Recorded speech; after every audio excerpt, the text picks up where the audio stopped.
Okay, good morning students. मैं Manoj Agarwal for the NEET classes. आज का जो आपका टॉपिक है वो सेक्सुअल रिप्रोडक्शन फ्लावरिंग प्लांट्स। वैसे तो हम सभी फ्लावरिंग प्लांट्स के बारे में जानते ही हैं, तो मेनली एंजियोस्पर्म को क्या माना जाता है? फ्लावरिंग प्लांट्स माना जाता है। और जो हम प्लांट्स के बारे में देखते हैं, प्लांटी जो किंगडम है उसमें एवोल्यूशन के टॉप मोस्ट ग्रेड पर कौन है? एंजियोस्पर्म है, आवृत बीजी पौधे। तो आवृत बीजी का नाम ही आपने देखा है कि यहाँ पर नाम क्यों रखा गया, क्योंकि एंजियोस्पर्म, स्पर्म माने क्या होता है? सीड, माने मेल गैमीट कह सकते हैं। ठीक है, तो ह्यूमन बीइंग से कैसे मेल गैमीट, लेकिन यहाँ पर स्पर्म माने सीड, और एंजियो मीन्स होता है कवर्ड। तो ऐसे प्लांट्स जिसमें जो है सीड चारों ओर से किससे कवर्ड हो? आवरण से घिरे हुए हो, that is called the angiosperm, आवृत बीजी पौधे। और आवृत बीजी पौधों में जो मेन सेक्सुअल रिप्रोडक्शन होता है वो किससे होता है? फ्लावर से होता है। आपको पता है कि जो प्लांट के कल दो पार्ट होते हैं, रूट सिस्टम और shoot system. Root system consist of only the roots and the shoot system consist of the stem as well as branches, flowers, leaves etcetera etcetera, सारी चीजें। तो उसमें जो फ्लावर है it is the modified shoot. अब जो modified shoot है हमारा, इसमें फिर पार्ट्स ऑफ फ्लावर पढ़ते हैं। Parts of flower mainly 4 parts होते हैं: कैलिक्स, कोरोला, एंड्रोशियम और गैनोशियम। तो एंड्रोशियम और गैनोशियम यहाँ पर मेल और फीमेल रिप्रोडक्टिव पार्ट हैं रिस्पेक्टिवली। तो एंड्रोशियम की जो यूनिट होती है पुमंग की, दो होती है पुंकेसर। जो गैनोशियम की होती है वो क्या होती है? स्त्री केसर को कहते हैं पिस्टिल या कार्पेल। तो अब यहाँ पर जो स्टमेन है, the group of stamens called the androecium and the group of carpels, जो यूनिक ग्रुप हो, सिंपल भी या सिंगल भी हो सकता है, that is called the गैनोशियम।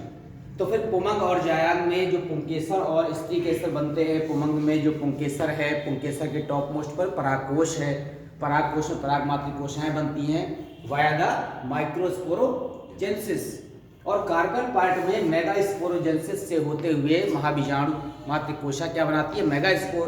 Megaspore के अंदर फिर क्या बनता है? Female gamete. फिर डबल फर्टिलाइजेशन से होते हुए जाइगोट और सीड से होते हुए एम्ब्रियोनिक डेवलपमेंट से होते हुए पूरी प्रोसेस कंप्लीट होती है। तो सेक्सुअल रिप्रोडक्शन को इससे पहले हम टॉपिक में पढ़ चुके हैं। अभी हमारा जो नर्वस सिस्टम एक पार्ट था ईयर, वो रह गया था। अब इसके बाद ईयर टॉपिक लेते हैं।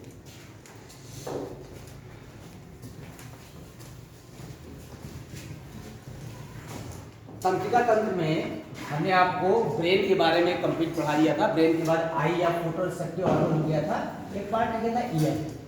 ईयर को यहाँ पर स्टेटो एकॉस्टिक ऑर्गन दी जाती है। क्या कहते हैं? Acoustic organ. What do mean by statoacoustic organ? क्यों भाई, स्टेटो एकॉस्टिक ऑर्गन का क्या मतलब है? श्रवण संतुलन अंग, ठीक है ना। बैलेंसिंग का कार्य भी है, तो किसका है? हियरिंग का कार्य भी। तो यहाँ पर क्या है ये? इसे कहते हैं श्रवण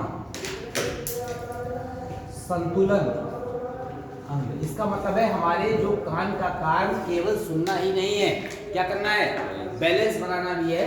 तो यहाँ पर बैलेंसिंग ऑर्गन भी है, hearing plus balancing, hearing plus balancing organ, दोनों को मिलाकर यहाँ पर क्या नाम दिया गया? ईयर का। ठीक है।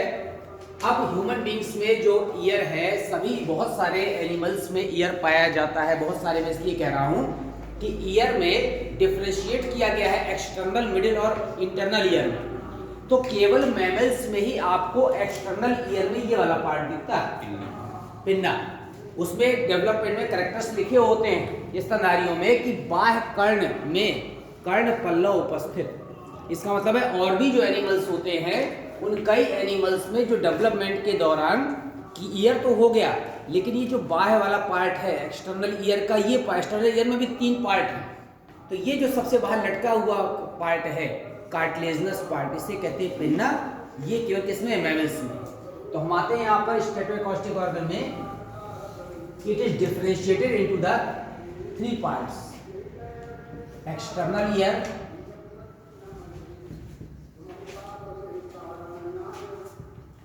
middle ear, as well as internal ear। Year को कान की जगह यहाँ पर कर्ण से यूज करते हैं, तो ये हो जाएगा आपका बाह्य कर्ण। It is the middle ear means मध्य कर्ण, it is the internal ear माने अंतःकर्ण। तो बाह्य कर्ण, मध्य कर्ण और अंतःकर्ण। अब फिर से हम डिफरेंशिएट करते हैं कि एक्सटर्नल, मिडिल और इंटरनल ईयर में कौन कौन से पार्ट आते हैं। तो जो हमारा एक्सटर्नल ईयर है ये बाह्य कर्ण, इसका मतलब है कि बाहर से जो भाग आसानी से विजुलाइज होता है, दिखाई देता है, that is called the external ear. उसके बाद मिडिल ईयर, उसके बाद इंटरनल ईयर। तो एक्सटर्नल ईयर का अगर हम रफली स्ट्रक्चर देखें,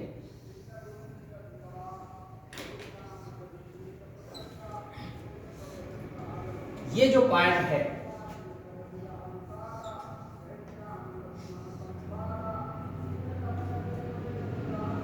इसमें ये पार्ट है यहाँ पर पिन्ना। पिन्ना को हिंदी में क्या कहते हैं? कर्ण पल्लव कहते हैं।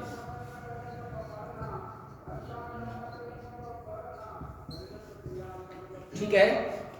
उसके बाद ये वाला पार्ट, बीच की जो नलिका है, जो कहाँ जा रही है, पैसेज को अंदर ले जा रही है, दैट इज कॉल्ड द, क्या कहते हैं?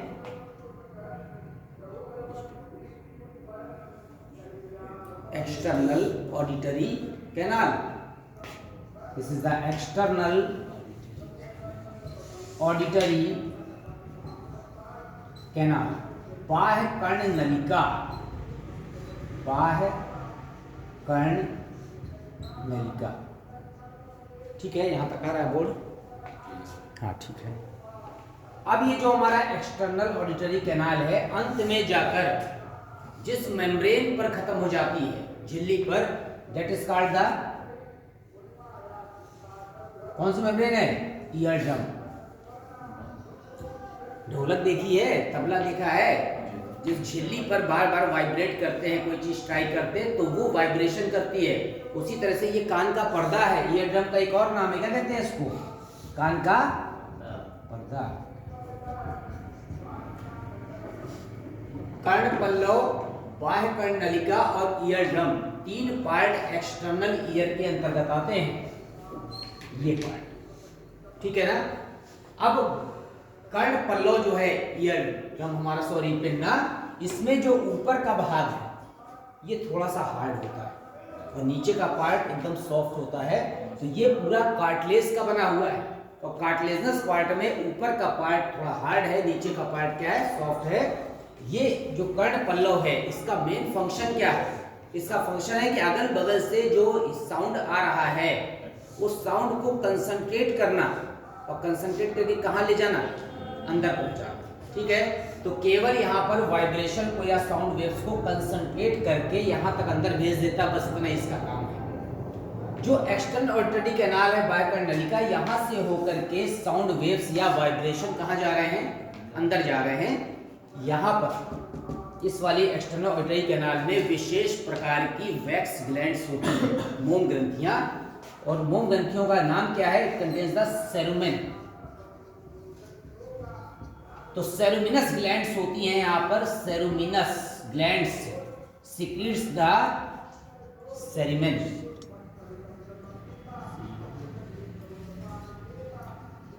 सेरुमेन को ईयर वैक्स कहते हैं। तो चूंकि ये ईयर वैक्स सिक्रीट करती है, तो ईयर वैक्स जो सिक्रीट कर रही है, तो जो भी डस्ट पार्टिकल यहाँ से होकर आ रहा है अंदर, एयर से होता हुआ, वो सब ईयर वैक्स क्या करता है? उसको रोक लेता है।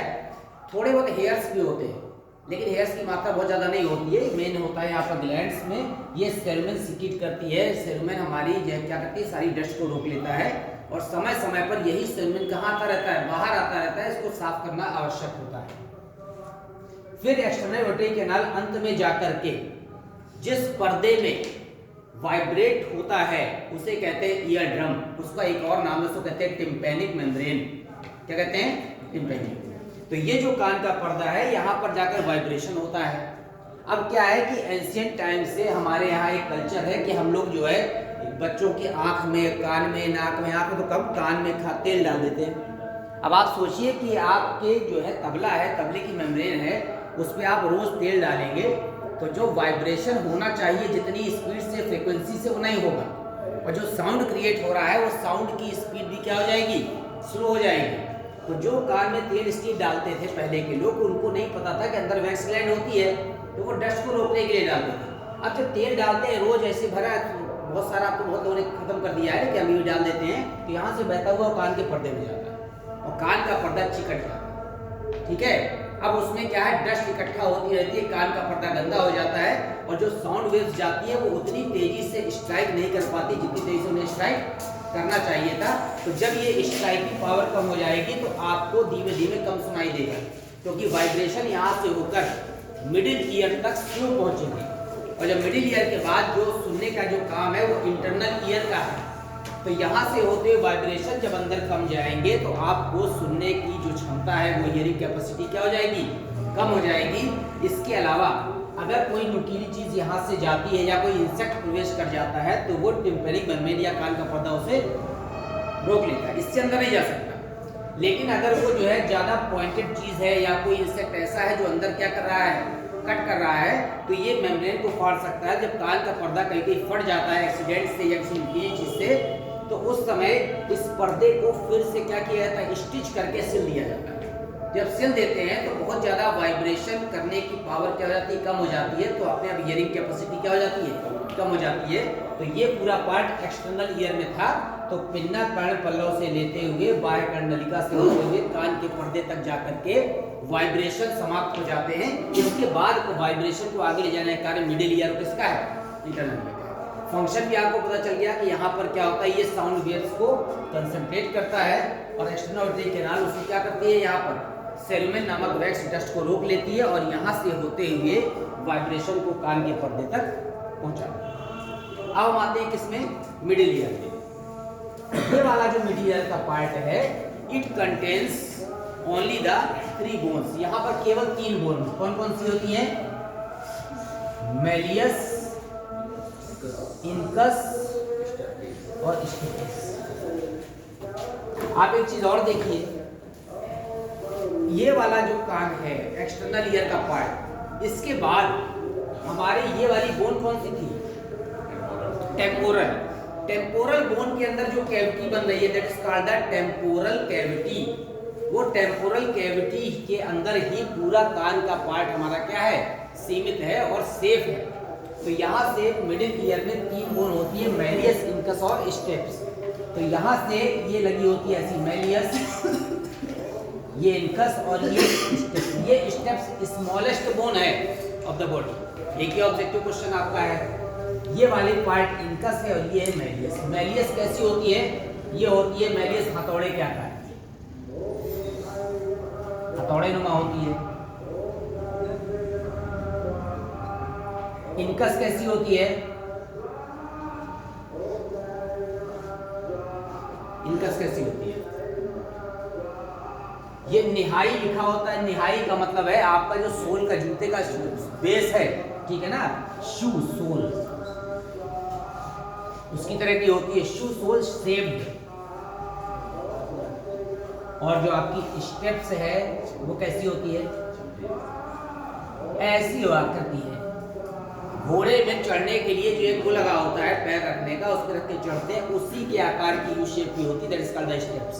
तो मेलियस, इनकस और स्टेप्स 3 हड्डियां हैं किसमें, मिडिल ईयर में। तो मिडिल ईयर का फंक्शन क्या है, ये केवल वाइब्रेट करते हुए यहाँ पर जो वाइब्रेशन आ रहे हैं कान के पर्दे में, उस वाइब्रेशन को आगे बढ़ाने का कार्य कर रहे हैं। कहाँ ले जा रहे हैं, इंटरनल ईयर तक ले जा रहे हैं।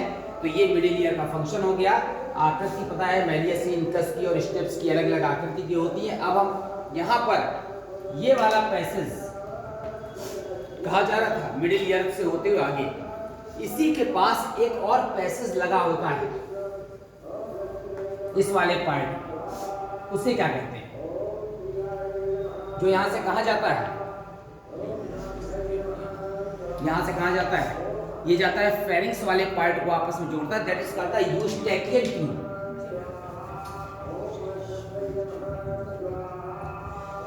इससे प्रेशर भी बैलेंस रहता है, ठीक है ना। तो ये जो पैसेज हमें अभी इस समय कौन सा पढ़ना है, केवल ईयर पार्ट पढ़ना है, तो हम इस पैसेज में आ रहे हैं। लेकिन यहाँ से एक पैसेज लगा होता है यूस्टेकियन ट्यूब की तरफ। वो यूस्टेकियन ट्यूब जो है किस पार्ट को जोड़ रहा है, नासल पार्ट को जोड़ रहा है। तो अब हम यहाँ से होते हुए कहाँ आएंगे, इंटरनल। तो ईयर का जो सबसे इंपॉर्टेंट पार्ट है वो कौन सा है, इंटरनल ईयर है। अभी तक एक्सटर्नल ईयर का फंक्शन थोड़ा सिंपल है, सीमित है। मिडिल ईयर का भी बहुत ज़्यादा कॉम्प्लिकेटेड नहीं है। मेन फंक्शन किसका है, इंटरनल ईयर का। ये जो पार्ट है यही है मेन स्टेटो एकॉस्टिक बैलेंस करने का, मतलब श्रवण और संतुलन का जो मुख्य पार्ट है वो कौन सा है, इंटरनल ईयर है। इंटरनल ईयर में इसके आगे का जो भाग है, यहां पर इस जगह पर दो पोर होते हैं। आपको पता है किसी को कौन कौन से पोर हैं? एक को कहते हैं फिनेस्ट्रा ओवेलिस, एक को कहते हैं फिनेस्ट्रा रोटंडस, ओवल विंडो और राउंड विंडो।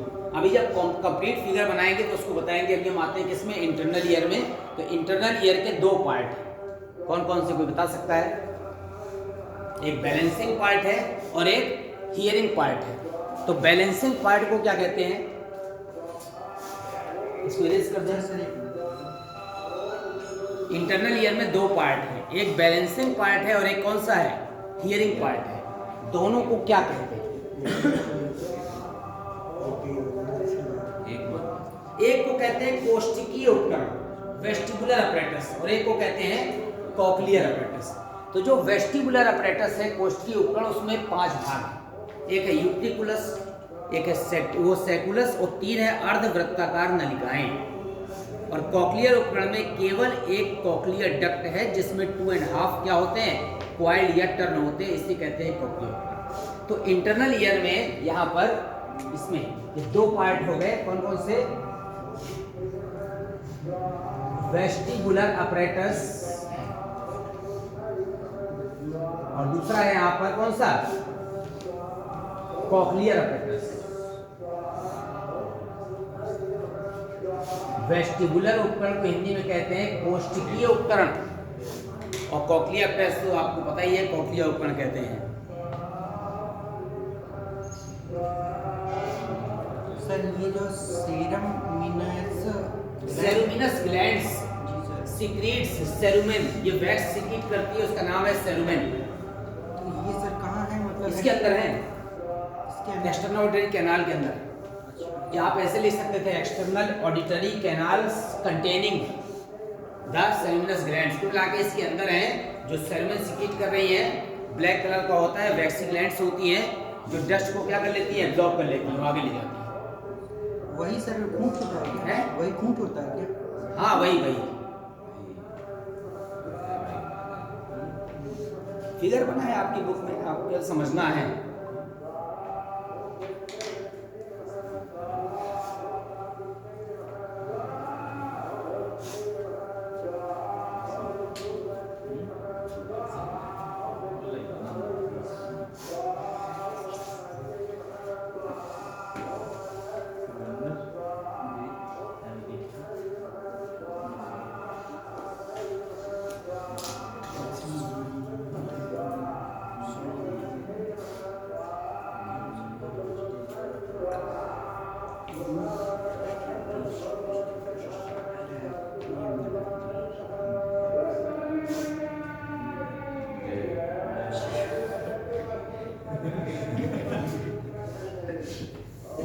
ये स्टैकिंग ट्यूब का क्या कार्य होता है?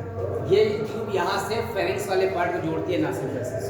अभी हमको इस रोल, इस वाले पूरे फंक्शन कोई रोल नहीं, यहाँ से निकली है इसलिए मैंने उसकी लेबलिंग कर दी। इरेज करें, उस पर आते हैं इंटरनल ईयर।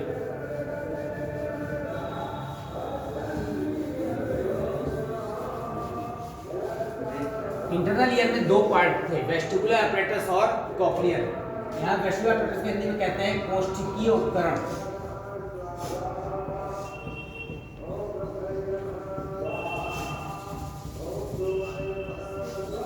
वेस्टिबुलर अपरेटस, इसमें 5 भाग हैं, कौन कौन से? एक है यूट्रिकुलस, सेकुलस एंड सेमी सर्कुलर कैनाल्स। कितनी है? 3। तो यूट्रिकुलस हो गया, सेकुलस हो गया और 3 क्या हो गई? सेमी सर्कुलर कैनाल हो गई।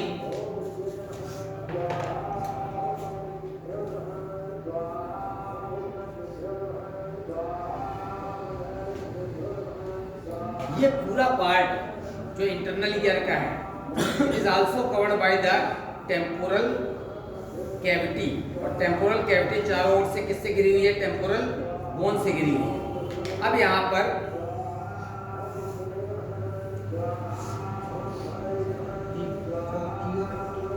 क्या बेटा? सर ये cochlear apparatus, cochlear cochlear apparatus है। अपरेटस, उपकरण, हिंदी में क्या कहते हैं? कॉक्लियर उपकरण कहते हैं। कुछ चीज की हिंदी नहीं है ना, इंग्लिश का ही रूपांतरण है। तो यूट्रिकुलस, सैकुलस और सेमी सर्कुलर कैनाल है। अब आप देखेंगे यहाँ पर कि ये जो पूरा पार्ट है इस तरह के कैविटी से घिरा हुआ है। आपको कैविटी नहीं बनाना है। इस पूरे पार्ट को यहाँ पर वेस्टिबुलर और कॉक्लियर भाग में बांटा गया है। टेम्पोरल हड्डी के अंदर जो टेम्पोरल कैविटी होती है उसमें पार्ट बना हुआ है। अब दो पार्ट हैं। अंदर एक पार्ट है उसे कहते हैं मेम्ब्रेनस लेबिरिंथ, ठीक है ना, कला गहन, और चारों तरफ से किससे घिरा हुआ है? बोनी लेबिरिंथ माने अस्थि गहन से। इसका मतलब है अंदर की जो रचनाएं हैं वो मेम्ब्रेन की है, और मेम्ब्रेन के चारों ओर जो आवरण है वो किसका है? बोन का है। इसलिए नाम पड़ा है मेम्ब्रेनस लेबिरिंथ और बोनी लेबिरिंथ, माने कला गहन और अस्थि गहन। तो अस्थियों का जो इंटरनल आवरण होता है अस्थियों का, वो किससे बना होता है? पेरिक्यूट से, और उसके अंदर जो लिक्विड भरा होता है उसे कहते हैं पेरिलिम्फ, ठीक है। और जो मेम्ब्रेनस लेबिरिंथ में जो लिक्विड भरा हुआ है उसे क्या कहते हैं? एंडोलिम्फ। हिंदी में लिखा होगा अंतरलसिका और परिलसिका। तो इस वाले पार्ट में अगर आप यूट्रिकुलस देखें तो यूट्रिकुलस पश्च भाग में होता है और सैकुलस कहाँ होता है? अग्र भाग में होता है। तो आपकी बुक में इस तरह की रचना बनी होगी यहाँ पर, ठीक है। ये जो रचना है ये यूट्रिकुलस, ये दोनों यूट्रिकुलस इस वाले पार्ट से यहां से एक अलग से ऐसी रचना लगी होगी, दैट इज कॉल्ड द सैकुलस। अब यहाँ यूट्रिकुलस और सैकुलस ये जो बने हुए हैं, यूट्रिकुलस से 3 अर्धवृत्ताकार नलिकाएं निकलती हैं। कैसे निकलती हैं? यहाँ पर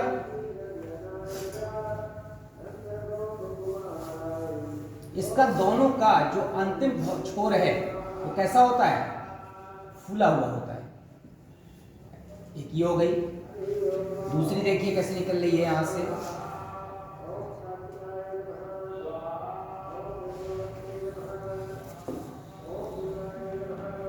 ठीक है, और तीसरी ऐसी निकली।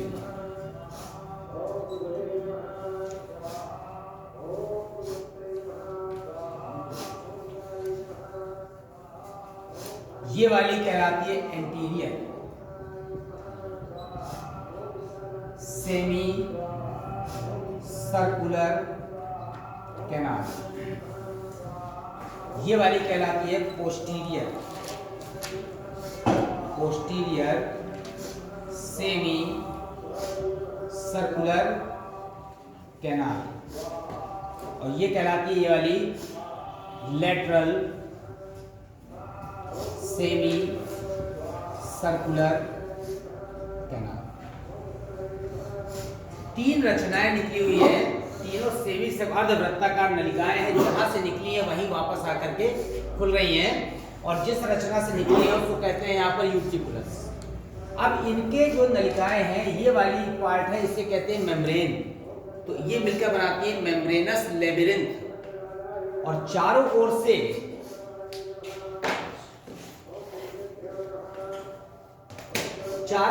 एक हार्ड आवरण से घिरी हुई है।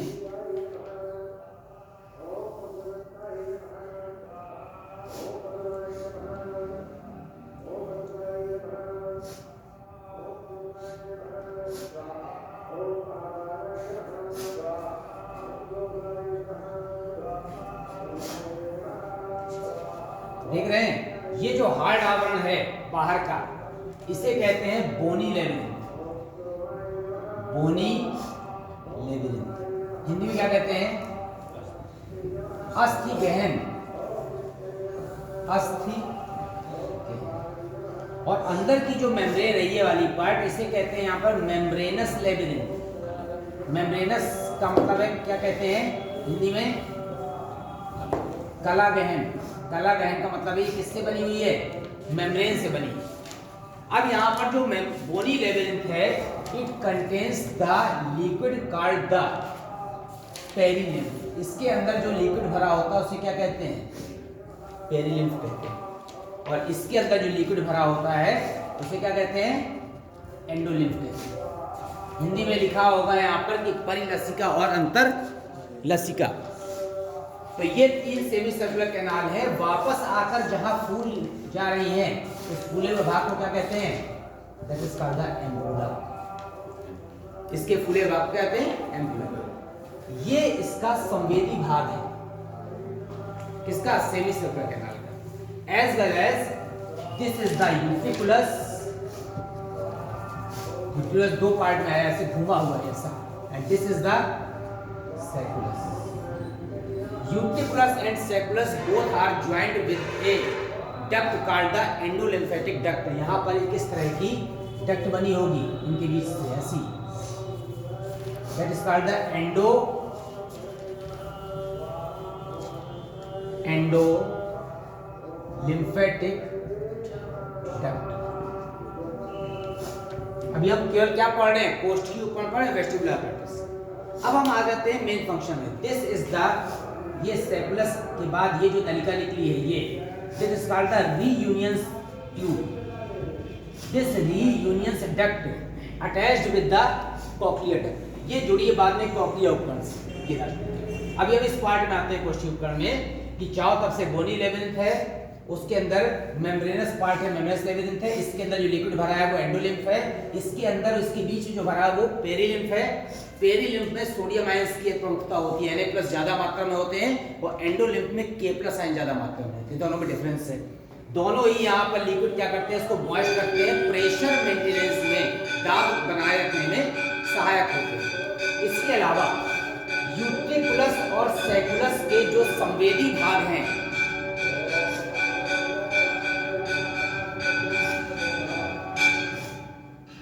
The sensitive part is called the macula। नाम सुना है आपने? There are 2 sensitive parts called the macula and the ampulla। Macula क्या है? It is the sensitive part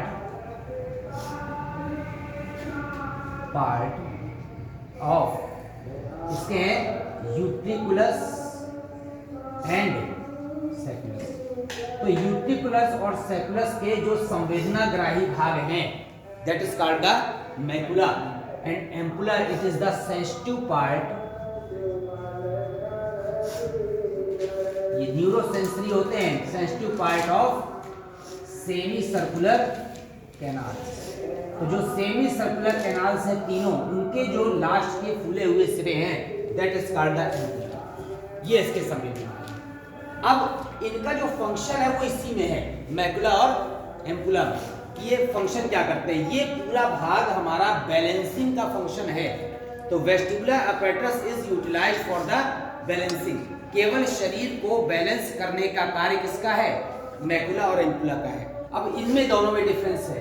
क्या बैलेंस करते हैं? जो मैकुला पार्ट है, मैकुला माने इनके जो संवेदी पार्ट हैं, they are specially designed for the dynamic balance. ठीक है ना?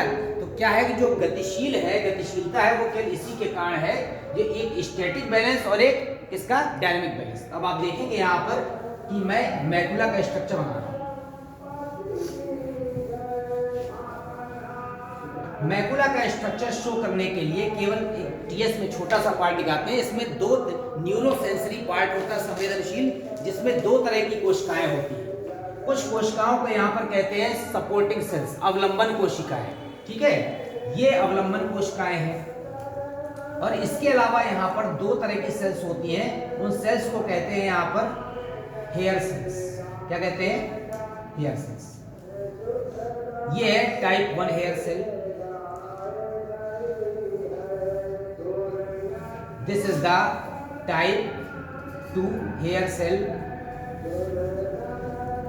This is the supporting cell, अवलंबन कोशिकाएं। Supporting cell secrete the special liquid, जेलीनुमा liquid called the otolithic membrane. एक मेम्ब्रेन यहां पर बनती है, that is called the otolithic membrane. This otolithic membrane is secreted by the supporting cells as well as the type 1 and type 2 type of neurosensory hair cells का जो last part है that contains the microvilli. इसका जो last part है उसे क्या कहते हैं? माइक्रोविलाई। उभार होते हैं इसमें, और यहाँ पर ये माइक्रोविलाई के बाद इस तरह की डिजाइन स्ट्रक्चर बना होता है। ये भी जेलीनुमा सब्सटेंस है जिसके बॉर्डर पर माइक्रोविलाई क्या होते हैं? स्थित होते हैं। ये जो टाइप 1 और टाइप 2 हेयर सेल है, इसमें ये वाला सेंसरी सेल है, सेंसरी हेयर्स लगे हुए हैं, और यहाँ पर various particles are present which is made up of the calcium carbonate. तो जो कैल्शियम कार्बोनेट के पार्टिकल्स होते हैं they are called the otoconia. क्या होते हैं? ऑटोकोनिया होते हैं। अब क्या होता है कि जैसे हम बैठे हुए हैं, बैठे बैठे अचानक हमारा बैलेंस बिगड़ा, जैसे चेयर में हम बैठे बैठे नींद आ गई, नींद आते ही हम तुरंत गिरते हैं, लेकिन गिरने के पहले नींद खुल जाती है। भले हम गिर जाएं, बैलेंस ना बन पाए, लेकिन हमारी नींद खुल जाएगी।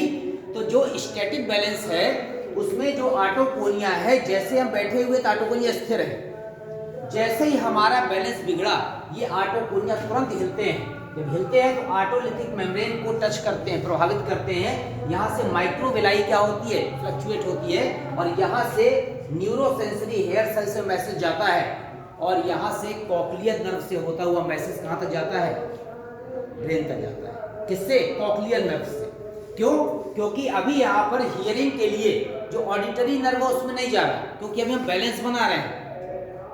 हियरिंग के लिए मैसेज कहाँ से जाएगा? वहाँ कौन से उपकरण से? कॉक्लियर उपकरण से। यहाँ से कॉक्लियर नर्व तुरंत जो है मैसेज ब्रेन तक ले गई, और ब्रेन को तुरंत पता चल गया कि बॉडी का बैलेंस क्या हो गया, बॉडी का बिगड़ गया है, और तुरंत बॉडी को मेंटेन करने के लिए बॉडी हमारी रिएक्ट करती है, रिफ्लेक्स एक्शन करती है, लेकिन कभी कभी हम उसका बैलेंस नहीं बना पाते हैं। तो ये जो ऑटोकोनिया है ये तुरंत हिलते हैं, फ्लक्चुएट होते हैं, और हिल करके यहाँ पर न्यूरोसेंसरी मेम्ब्रेन को टच करते हैं। यहाँ से माइक्रोविलाई में जो सेंसरी हेयर्स हैं वहाँ तक मैसेज जाता है, और यहाँ से होता हुआ एक कॉक्लियर नर्व से होता हुआ ब्रेन तक चला जाता है। हम अपनी बॉडी को क्या कर लेते हैं? पोस्चर को मेंटेन कर लेते हैं और गिरने से बच जाते हैं। इसी तरह का जो न्यूरोसेंसरी पार्ट है एक, वो किस में पाया जाता है? इन वाली सेल्स के अंदर, एम्पुला के अंदर। एम्पुला में भी यहाँ पर दो तरह की सेल्स हैं। एम्पुला का अगर हम स्ट्रक्चर देखें, ये मैकुला का स्ट्रक्चर, प्लूरल में मैकुलाई कहते हैं, तो आप ऐसे देखेंगे तो ऐसा स्ट्रक्चर बना होगा। यहाँ पर भी वेरियस टाइप की सेल्स लगी हुई हैं। इन सेल्स में यहाँ पर ये वाले हेयर्स लगे हुए हैं ऐसे, यहाँ पर ये नर्व फाइबर्स लगे हुए हैं। There are two types of cells, the supporting cells as well as the hair cells. तो सपोर्टिंग सेल्स क्या करेंगे? यहाँ पर भी आधार स्ट्रक्चर बनाएंगे, और जो हेयर सेल्स होते हैं उसमें भी दो प्रकार है, टाइप 1 हेयर सेल और type 2 hair cells, but there are no otoconia. Maculae के स्ट्रक्चर में यहाँ पर आपको ऑटोकोनिया दिखाई नहीं देते हैं, सॉरी, एम्पुली के स्ट्रक्चर। ऑटोकोनिया क्या होते हैं? ऑटोकोनिया कैल्शियम कार्बोनेट के पार्टिकल्स हैं। अच्छा, वो जो हिल जाते हैं। हिलते हैं, वही पार्टिकल हिलते हैं जिसके कारण से हमारी नर्व सेल तक मैसेज जाता है, और नर्व सेल का जो सेंसरी पार्ट होता है वो कॉक्लियर नर्व से होता हुआ ब्रेन तक मैसेज ले जाता है। तो यहाँ पर भी ये जेलीनुमा पदार्थ सिक्रीट करते हैं। कौन? इसके सपोर्टिंग सेल्स, एम्पुला के भी। लेकिन यहाँ पर केवल ऑटोकोनिया नहीं होती, तो ऑटोकोनिया नहीं होने के कारण भी यहाँ पर जो न्यूरोसेंसरी सेल्स लगे हुए हैं वहाँ से होता हुआ मैसेज कहाँ चला जाता है? ब्रेन तक चला जाता है। तो वेस्टिबुलर अपरेटस में यूट्रिकुलस, सैकुलस और यहाँ पर जो 3 सेमी सर्कुलर कैनाल है उसका कार्य केवल बॉडी का बैलेंस करना है, और उसका कोई भी फंक्शन नहीं है। तो यहाँ पर आप केवल ये दो पार्ट लिख दीजिए कि utriculus and sacculus contains the special neurosensory part called the macula. Utriculus and sacculus contains special neurosensory part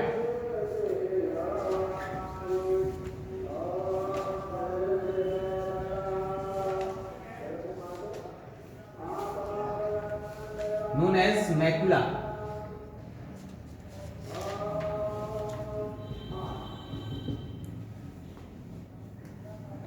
semicircular canals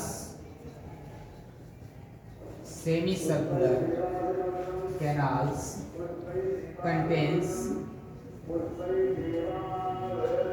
swollen tip, neurosensory part,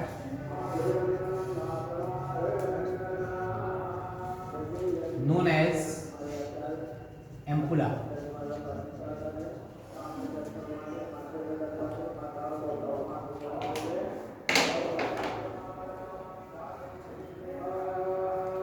एक लाइन में इनका बैलेंस लिख देना है।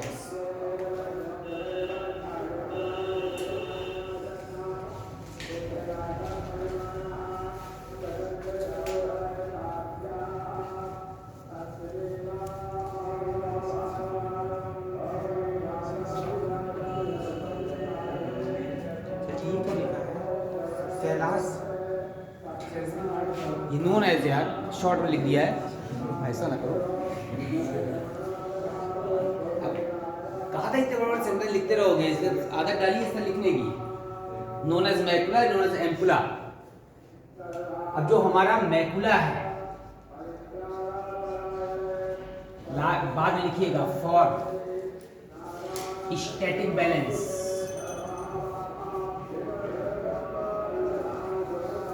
और जो एम्पुला है फॉर डायनामिक बैलेंस।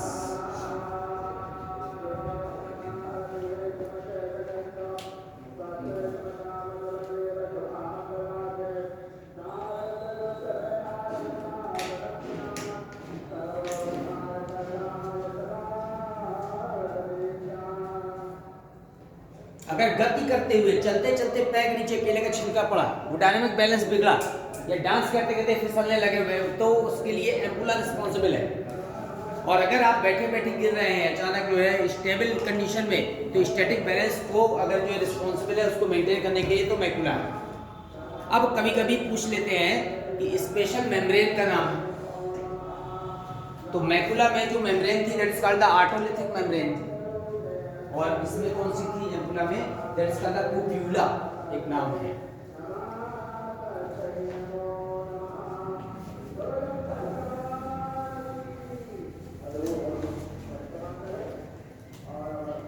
ऑटोलिथिक मेम्ब्रेन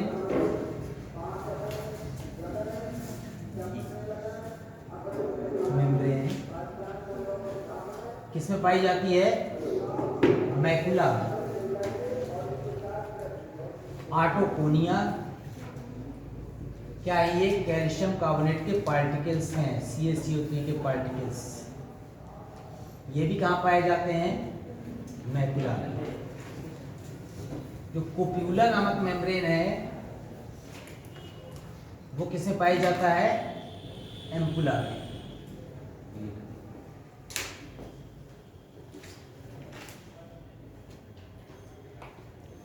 तो मैकुला स्टैटिक बैलेंस के लिए है, which contains the otolithic membrane as well as the ऑटोकोनिया।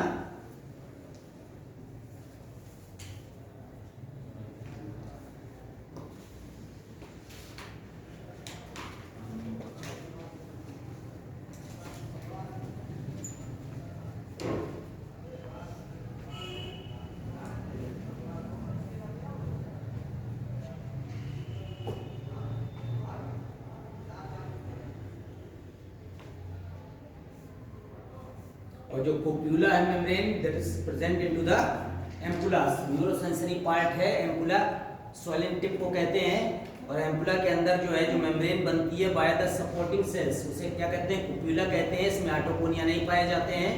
Dynamic balance के लिए क्या है, रिस्पॉन्सिबल है।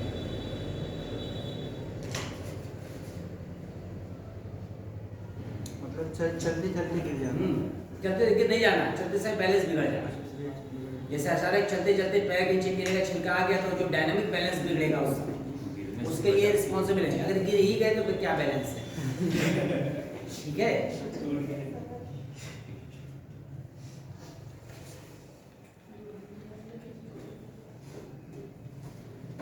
अगर हमारा बॉडी का बैलेंस बार बार डिस्टर्ब हो रहा है, इसका मतलब है कि ब्रेन के नहीं, कान के इस पार्ट में कहीं ना कहीं डैमेज हुआ है, कोशिकीय उपकरण।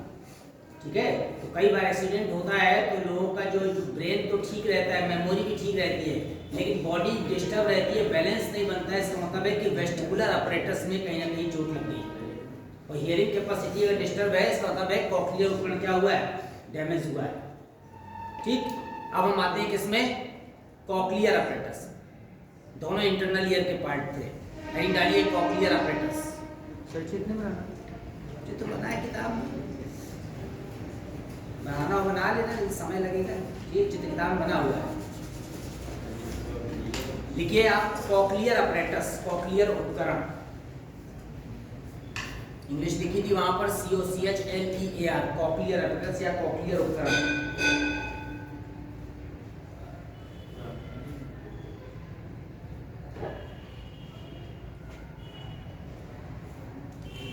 आप देख रहे हैं यहाँ पर कि जो सैकुलस है, सैकुलस से एक रीयूनियन डक्ट निकली हुई है।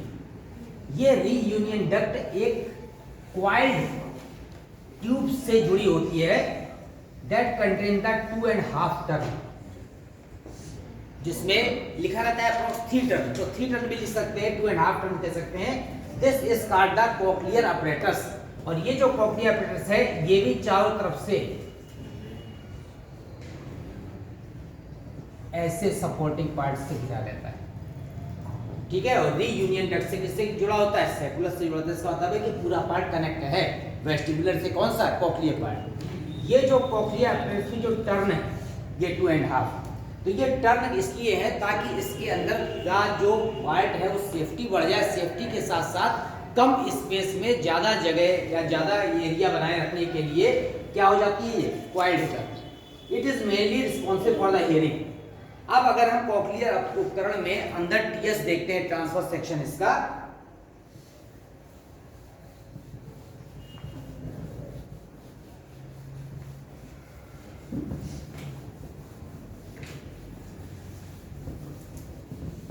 इसका टीएस यहां बना देना, इस वाले पार्ट का।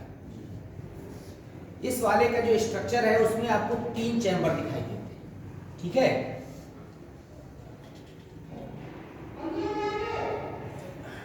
ऐसा 3 चैम्बर आपको दिखाई देंगे।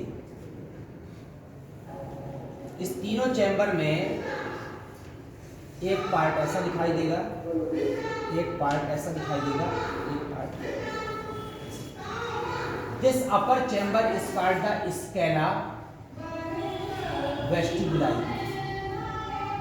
Scala vestibuli is also called the upper chamber. This lower chamber is called the scala tympani,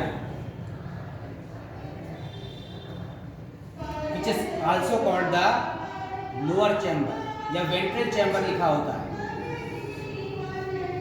And this is called the scala media, media माने मध्य में, ये middle chamber है, सब middle। अब ये तीनों पार्ट जहां से जुड़े हुए हैं, इसे क्या कहते हैं, स्पाइरल लिम्बस नाम सुना है। ये स्पाइरल लिम्बस एक जो है किसकी बनी, लिगामेंट के बनी संरचना है। किसकी, लिगामेंट। और यहां पर आकर के ये इसको ऐसे घेरे हुए, ये वाला पार्ट चारों। तो कहीं लिखा होगा स्पाइरल लिम्बस, कहीं होगा कार्टिलेजिनस लिम्बस। तो कुल मिलाकर लिम्बस एक ऐसा पार्ट है जो इन तीनों चैम्बर को आपस में सपोर्ट दिए हुए चारों तरफ से क्या हुए, घेरे हुए। ये वाला पार्ट जो स्केला मीडिया है हमारा, it is the most important part in the hearing. तो स्केला वेस्टिबुलाई, स्केला मीडिया और scala tympani. The membrane between the scala vestibuli and the scala media is called the, this is called the Reissner's membrane. क्या कहते हैं इसको, किसके किसके बीच present है, वेस्टिबुलाई और मीडिया के बीच। And the membrane present between the media and the scala tympani is called the basilar membrane. Basilar माने बेस माने नीचे वाली में, दो ही मेम्ब्रेन है बीच पार्टीशन में, तो this is called the basilar membrane. अब ये तीनों पार्ट देख रहे हैं, चारों तरफ से एक दूसरे से कनेक्ट है, जुड़े हुए। तो यहाँ पर जो इसनियस मेम्ब्रेन है, इसका कोई विशेष रोल नहीं है। सबसे इंपॉर्टेंट रोल किसका है? Basal membrane. These two chambers contains the perilymph, परिलसिका, and this it contains the क्या पाया था? एंडोलिम्फ। इसमें अंतर इसका पाया। अब हम आते हैं मेन पार्ट में, स्केला मीडिया में। Above the basal membrane there are 15,500 neurosensory cells। ये यहाँ पर या सपोर्टिंग सेल्स कह सकते हैं, इतने तरह के सेल्स होते हैं, ठीक है। And these cells combine to make a hearing unit called the organ of Corti। इसमें एक विशेष प्रकार की रचना बनाते हैं जो केवल सुनने के लिए responsible, that is called the organ of Corti। तो organ of Corti contains the supporting cells as well as various microvilli, and it is covered by a membrane called the, क्या कहते हैं इसको? चारों तरफ से जिस झिल्ली से गिरा होता है organ of Corti, बोलो। हेलिकोट्रेमा एक नाम सुना है? Helicotrema is the part which contains the scala vestibuli and scala tympani. इन दोनों को आपस में जोड़ने में क्या कहलाती है? हेलिकोट्रेमा। तो स्केला जो हमारा ऑर्गन ऑफ कॉर्टाई है, it is present into the basal membrane which contains the supporting cells as well as neuro sensory cells as well as a membrane which is covered over it, is called the tectorial membrane. क्या कहते हैं?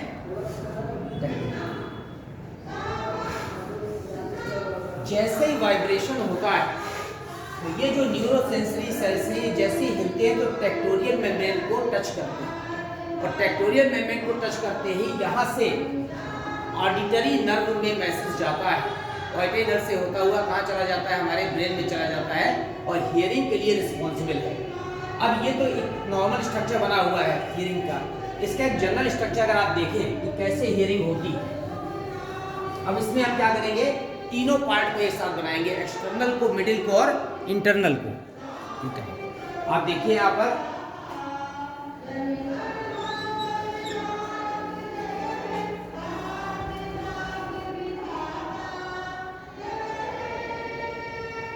ये sound waves आ रहे हैं, ठीक है। ये जो साउंड वेव्स आ रही हैं, तो इसको आगे बढ़ा दें ऐसे। ये वाला पार्ट हमने बना दिया इसे टिम्पैनिक मेम्ब्रेन कान का पार्ट। ये क्या है? टिम्पैनिक मेम्ब्रेन, हिंदी में क्या कहते हैं? कान का पर्दा। ये वाला पार्ट पिन्ना हो गया, कर्ण पल्लव, जहाँ से वाइब्रेशन से साउंड वेव्स आ रहे हैं, और ये हो गई एक्सटर्नल ऑडिटरी कैनाल, ठीक है। मेन पार्ट इसका नहीं है, मेन पार्ट किसका है? इंटरनल, ये इसलिए हमने इसको शॉर्ट बना दिया। इसके बाद यहाँ पर 3 बोन लगी हुई हैं, मैलियस, इनकस और स्टेप्स। ये वाला पार्ट आपको पता है, मिडिल ईयर, इसका भी मेन रोल नहीं है। इस वाले पार्ट से मेन रोल शुरू होता है।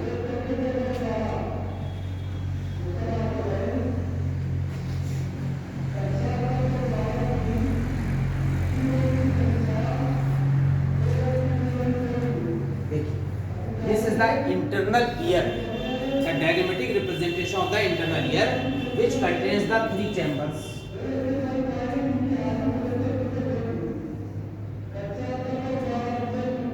This is the scala vestibuli, it is the scala tympani, and this is the scala media, ठीक है। जैसे ही वाइब्रेशन यहाँ पर एक्सटर्नल ईयर से होते हुए कर्ण पल्लव से होते हुए आगे बढ़े, तो कर्ण पल्लव से होकर आगे बढ़ते हुए एक्सटर्नल ऑडिटरी कैनाल से होते हुए किससे टकराएंगे? टिम्पैनिक मेम्ब्रेन से। और जब टिम्पैनिक मेम्ब्रेन से टकराएंगे तो टकरा करके वाइब्रेशन खत्म नहीं हो रहे हैं, जैसे तबला होता है ना, तो वाइब्रेशन वहां तक पहुंचे किस फॉर्म में? आवाज के रूप में नहीं पहुंचे, कैसे पहुंचे? मैकेनिकल वेव्स के रूप में पहुंचे। तो मैकेनिकल वेव्स के रूप में टिम्पैनिक मेम्ब्रेन तक पहुंच करके जैसे ही वाइब्रेशन पहुंचेंगे, तो ये वाइब्रेशन आगे पहुंचेंगे किसमें? Middle ear. और मिडिल ईयर की जो बोन्स होती हैं बोन्स क्या होती है, रहती अपने स्थान पर ही है, लेकिन वो जो है वाइब्रेशन को कहाँ पहुंचा देती है, दूसरे बोन तक। तो ये सब आपस में कनेक्टिव टिश्यू से जुड़ी होती हैं और अपने अपने वाइब्रेशन को आगे बढ़ाती जाती है। तो पहले पहुंचेगी मैलियस में, फिर पहुंचेगी किसमें, इंकस में, और फिर पहुंचेगी किसमें, स्टेप्स में। तो मैलियस, इंकस और स्टेप से होता हुआ जो वाइब्रेशन आगे जाएगा, तो आप देखेंगे देयर आर टू पोर्स, ये और ये। This is called the fenestra ovalis. अगर हम इसको सिंपल वे में लिखना चाहें तो इसे लिखते हैं ओवल विंडो। मिडिल ईयर से इंटरनल ईयर के लिए दो पोर जाते हैं, एक है यहाँ fenestra ovalis and it is called the fenestra rotundus. Fenestra rotundus, simple language में इसको कहते हैं राउंड विंडो। क्या कहते हैं, राउंड विंडो। मतलब वाइब्रेशन को आगे जाने के लिए दो खिड़कियां हैं, ओवल विंडो और राउंड विंडो। लेकिन ये स्टेप्स जाकर जुड़ती है किससे, इंटरनल ईयर के किस पार्ट से, ओवल विंडो से, ठीक है ना। तो ओवल विंडो में हमने यहाँ पर कोष्ठकीय उपकरण पार्ट छोड़ दिया, क्योंकि उसका हियरिंग में कोई भी रोल नहीं है। इसीलिए स्ट्रक्चर में केवल इंटरनल ईयर में कौन सा पार्ट है, कोक्लियर उपकरण है। तो यहाँ से वाइब्रेशन आगे बढ़े स्केला वेस्टिबुलाई, देख रहे हैं यहाँ से वाइब्रेशन आ रहा है स्केला वेस्टिबुलाई। स्केला वेस्टिबुलाई और टिम्पेनाई दोनों जिस मार्ग से जुड़े, दैट इज कॉल्ड द हेलिकोट्रेमा। यहां से होते हुए वाइब्रेशन देख रहे हैं, इससे यहां से नीचे नहीं आएंगे, ये वाइब्रेशन ऐसे आएंगे इनटू द स्केला टिम्पेनाई। ये मेम्ब्रेन कौन सी थी, this is the Reissner's membrane, अभी लिखाया था, and this is the basilar membrane. Basilar membrane, यहां से जैसे ही वाइब्रेशन आ रहे हैं, this vibration goes into the basilar membrane. ये वाइब्रेशन यहां से ऊपर बेसिलर मेम्ब्रेन टकरा रहे हैं, and this is called the organ of Corti. ये ऑर्गन ऑफ कॉर्टाई, और ये किससे जुड़ी हुई है, ऑडिटरी कैनाल से जुड़ी हुई है। तो यहां से ये स्केला टिम्पेनाई से वाइब्रेशन ऊपर की तरफ जाएंगी, किसमें, स्केला मीडिया में, विच contains the organ of Corti. Organ of Corti की जो सपोर्टिंग सेल्स के ऊपर न्यूरोसेंसरी सेल्स लगी हुई है, वो हिलने लगेंगी, और उससे मैसेज ट्रांसफर होगा टेक्टोरियल मेम्ब्रेन में, और टेक्टोरियल मेम्ब्रेन से होता हुआ कहाँ पहुंच जाएगा, कान से होते हुए, श्रवण तंत्रिका से होते हुए ब्रेन में पहुंच जाएगा। और जो वाइब्रेशन यहाँ पर बचेंगे वो यहाँ पर आकर के खत्म हो जाएंगे, यहाँ से वापस नहीं आ सकते। वाइब्रेशन यहाँ से जा रहे हैं यूनिडायरेक्शनल, और यहाँ से होते हुए स्केला मीडिया में नीचे से प्रवेश करेंगे, और बाकी वाइब्रेशन टकरा के खत्म हो जाएंगे।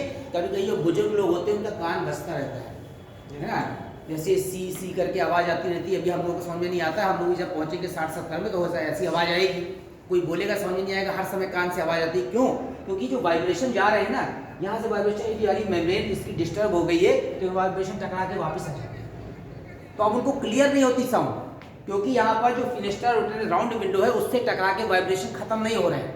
वो वाइब्रेशन यहाँ पर भी वाइब्रेट करते हैं मेम्ब्रेन को, वो वाइब्रेशन से यहाँ फिर से डिस्टर्बेंस होता है, तो दोनों मेम्ब्रेन के वाइब्रेशन क्या करते हैं, ओवरलैप कर जाते हैं, इसीलिए कान से आवाज आने लगती है।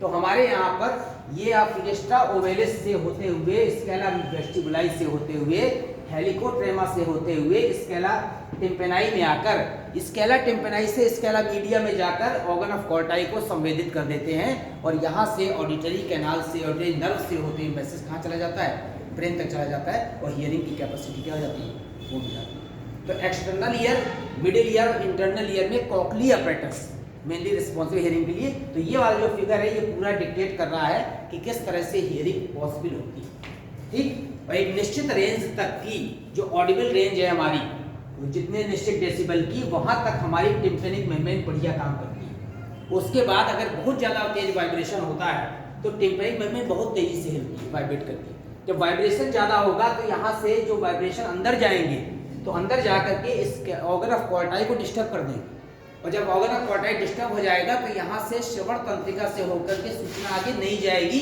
तो आप बहरे हो जाएंगे। तो लगातार बहुत तेज आवाज़ में डीजे में कंटिन्यू रहने के कारण ये वाला जो हमारा मेम्ब्रेन है ये इतनी तेजी से वाइब्रेट करती है कि पूरा साउंड कहाँ ले जाती है, अंदर ले जाती है, और अंदर ले जाने से ऑर्गन ऑफ कोर्टाई की जो न्यूरो सेंसरी सेल संवेदी कोशिकाएं वो क्या हो जाती है, डिस्टर्ब हो जाती है या अपना फंक्शन बंद कर देती है, तो हमको सुनाई देना बंद हो जाता है। तो सुनाई देने का फंक्शन यहाँ से नहीं है ना यहाँ से, केवल इस पार्ट से। तो इंटरनल ईयर में जो कॉक्लियर उपकरण है उसमें केवल स्केला मीडिया में उपस्थित ऑर्गन ऑफ कोर्टाई ही सुनने के लिए क्या है, रिस्पॉन्सिबल है। बाकी बाह्य कर्ण और मध्य कर्ण केवल सूचनाओं को, या कहना चाहिए साउंड वेव्स को कहाँ ले जाते हैं, आगे ले जाते हैं। तो जो भी साउंड वेव्स आ रहा है वो यांत्रिक तरंगों के रूप में आगे बढ़ता है, मैकेनिकल से। आवाज अंदर नहीं जा रही है, कुछ भी आई आवाज तो वो किस में बदल गई, मैकेनिकल वेव्स में, ठीक है ना। और मैकेनिकल वेव्स के रूप में वो आगे जा रही है और फ्लक्चुएट करती है, यहाँ तक आकर के खत्म हो जाती है। ये फिगर आप बना लीजिएगा, आपको बनाना है, ये भी बना हुआ है बुक में। तो आप समझ लीजिए कि इसका जो अनुप्रस्थ काट है उसमें 3 चैम्बर दिख रहे हैं, इन दोनों में पेरिलिम्फ है, एंडोलिम्फ भरा हुआ है। इसके अंदर ही जो ऑर्गन ऑफ कोर्टाई होता है वही मेन रिस्पॉन्सिबल किसके लिए। सर जी ये क्षेत्र किसका है, काट किसकी है? ये कॉक्लियर उपकरण, कॉक्लियर उपकरण। कॉक्लियर उपकरण जो बनाया था ऐसे 2.5 कुंडल, अच्छा। उसके अंदर का सेक्शन है ये। इस तरह के 3 चैम्बर होते हैं और ये तीनों चैम्बर चारों तरफ से बोनी लेवल से ये भी घिरे होते हैं और पूरा टेम्पोरल हड्डी के अंदर सुरक्षित होता है कान। तो कान का काम केवल संतुलन करना ही नहीं है, ना केवल सुनना है, दोनों काम है। तो संतुलन का काम मेनली इंटरनल ईयर के कोष्ठीय उपकरण का है और कोष्ठीय उपकरण में भी जो डायनामिक बैलेंस है वो एम्पुला द्वारा है और जो स्टैटिक बैलेंस है, स्थिर जो बैलेंस बना रहे हैं वो किसके द्वारा है, मैकुला के द्वारा है। यही इसी से ऑब्जेक्टिव क्वेश्चन बनते हैं।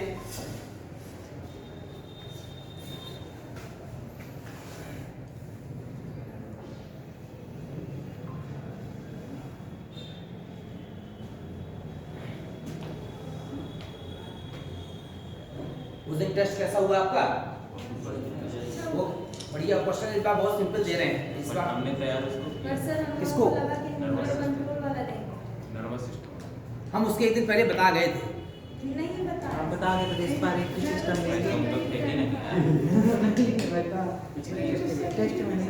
अच्छा नहीं बताया था, चलिए इस बार पहले से बता दीजिए किस देंगे, आप बता दीजिए। नहीं आपको बता दीजिए इस बार पहले से। तो अब इसके बाद सर अभी जो सैटरडे को टेस्ट होगा तो उसमें कौन सा लेसन दे देगा? अजय बार टेस्ट नहीं है। क्रिसमस है। हाँ तो हो सकता है फ्राइडे को पड़ जाए वो टेस्ट। नहीं है सर। नहीं है, चलिए कोई बात नहीं। अच्छा क्रिसमस है।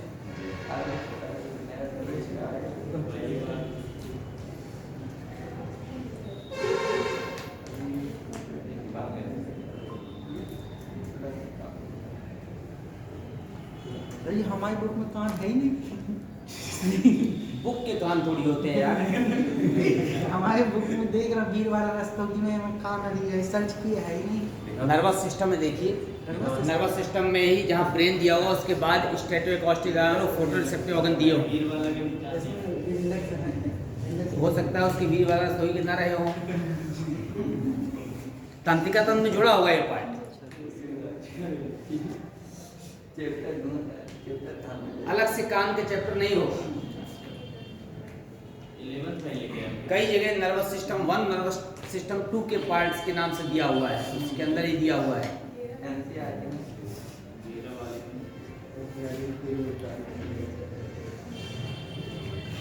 नहीं है तो भी क्या हुआ, आप अपना नीट का सिलेबस देखिए कि आपके में क्या क्या है, ठीक है। जो टॉपिक आ जा रहा है उसको हम यहाँ बता दे रहे हैं आपको। तो ये क्या लिखा है? कहाँ? वीडियो ये सबसे किनारे ये हेलिकोट्रेमा लिखा है। हेलीकॉप्टर। यार एक तो मेरी राइटिंग भी बहुत खतरनाक है और दूसरे ये बोर्ड है, जब ज़्यादा किनारे आते हैं ना तो ऐसे ऐसे करता है, ये तो उसको पकड़ ले एक तरफ से है, उस किनारे लिखो तो ऐसे ऐसे जंप करता रहता है और जो रही सही राइटिंग वो भी बराबर हो जाती है। ये तुम्हारा फर्स्ट पेपर, सेकंड पेपर। है बेटा, अब ईयर भी हो गया। अब आवृत्ति जी पौधे के जीवन चक्र हमने उसमें पढ़ाई दिया था।